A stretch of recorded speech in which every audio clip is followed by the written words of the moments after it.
Okay, hello everyone, and welcome back to World of Tanks Blitz. We're here going to be doing a review of my favourite Tier 2 tank, the T1E6. Recently introduced to World of Tanks Blitz, the T1E6 is a new Tier 2 American premium tank, and you will all know of my relationship with this on PC, so let's have a look at how the PC version stacks up to this Blitz version of the T1E6. Let me just finish loading it up with everything, because, you know, nothing's too good for our T1E6. So, 1% protection, 21% firepower, 9% shot effectiveness, and 68% maneuverability, which means, yeah, it's really not that great compared to the Universal Carrier, which has got 0% protection, 30% firepower, 51% shot effectiveness, but 61% maneuverability. Something else that's really thinly armoured, T7 combat car, 3% protection, 18, 6, and then 70. Yeah, it's just not very well armoured. If we have a look here, 15mm of frontal hull, 6 side and rear, 12 frontal turret, 6 side and rear. Yeah, it's just not very well armoured at all. For example, the Panzerjäger is even better armoured, 13, 13, 13. Technically it's better armoured, but still it's really just no armour. I mean, 1% protection. It's better than the Universal Carrier, but that's not saying much. Yeah, it's really not very well armoured at all.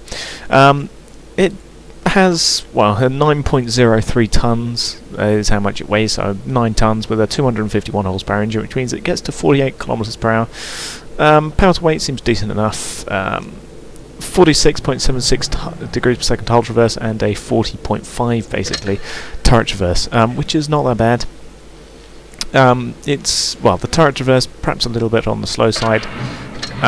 Tetrarch, for example, 43.5 degrees per second hull traverse. So yeah, the hull traverse not the best, but it's passable. I mean, it's only Tier 2 after all, so we can't really be too critical of some of these things. Also, as you will notice, this is the premium hangar. Variety of things: moving van, guy welding a KV turret of some description, or a T-34-85, sorry, description. Gun rammer, engine boost thing, track links there, things in the background, crates, you've got a twister cup there. Man dedicated in carrying his boxes, he will continue to do that. Off he goes to pick up another box and then deposit it in what I can only assume is a time vortex where they disappear. But yeah, so here he goes again. Let's see if we can spot where he's putting down this box. There we go. So yeah, but yeah, motorbikes, random things. Yeah. So anyway, back to the tank. As for the engine, it's the American La France 312A V12 engine, 251 horsepower. Yeah. Nothing particularly spectacular, 20% chance for an impact. There's the turret, it's a T1 Cunningham basically turret, so yeah, 217 meters view range. As for the suspension, it's the Vickers E, so yeah, 11.10 ton load limit. It's basically the same sort of suspension as is on the VAE Type B, as you can see, with some slight subtle changes, such as different drive wheel at the front and rear idlers. So yeah, but anyway, that's not the worst part. The worst part is, of course, the 37mm semi-automatic M1924A1 semi-automatic 37mm gun. 5 shells in the magazine. Okay, pretty much the same. 0.5 seconds in between each shell loading. Again, same as on PC. About a 10-second magazine reload time. Well, 9.32. So yeah, nothing particularly spectacular there. Average pen, not that great. 33. Yeah, it's not very good penetration. If you come up against French tanks, yeah, you're not going to penetrate them with standard AP.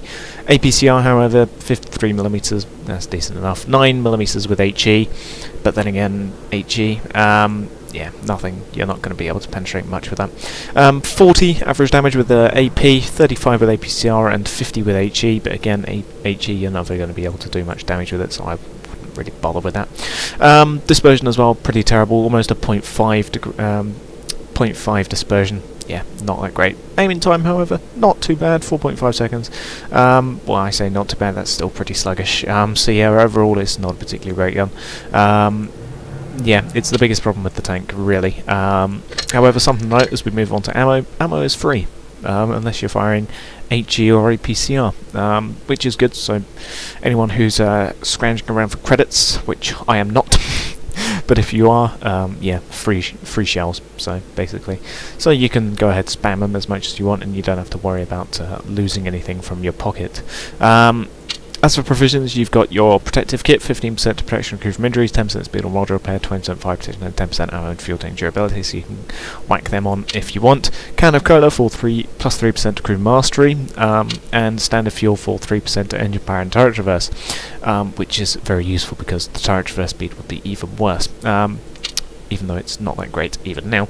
But anyway, and then you've got your repair first aid fire extinguisher. No adrenaline, because this is a automatic loading system. It's a magazine weapon, like autocannons, so yeah, no adrenaline.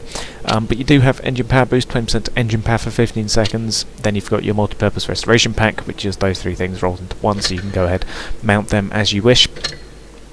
As for equipment, yeah, you get 2 extra pen with your AP. It's not that great of a trade-off, really. I would say definitely go with improved vents over calibrated shells, because even with the slight extra penetration, it won't really make that much of a difference, to be honest. So yeah, improved vents. Then I would say I don't know, really. I guess improved modules for the extra durability to the tracks, also the ammo rack and fuel tank durability, which means less chance of getting ammo racked, less chance of a fire as well.